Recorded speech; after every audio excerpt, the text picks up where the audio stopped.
Hi అండి. జుట్టు ఒత్తుగా పొడుగ్గా పెరగాలంటే చిన్న చిట్కా చెప్తానండి. ముందుగా ముద్దమందారం ఆకులు, వేపాకులు తీసుకుని రెండింటిని శుభ్రం చేసి ఒక మిక్సీ జార్లో వేసుకోవాలి. మిక్సీ జార్లో కొంచెం వాటర్ వేసుకుని మిక్సీ చేయాలి. వాటర్ చాలా కొంచెం వేసుకోవాలండి, పేస్ట్ మరీ పలచగా అవ్వకుండా కొంచెం వాటర్ వేసుకొని మిక్సీ చేయాలి.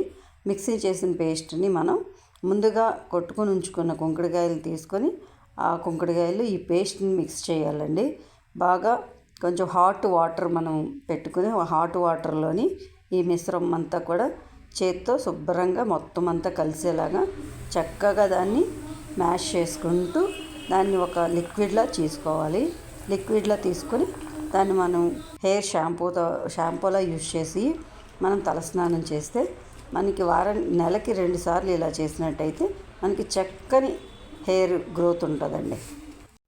ఈ టిప్ మీకు నచ్చినట్టయితే ఈ వీడియోని లైక్ చేయండి, షేర్ చేయండి, సబ్స్క్రైబ్ చేయండి.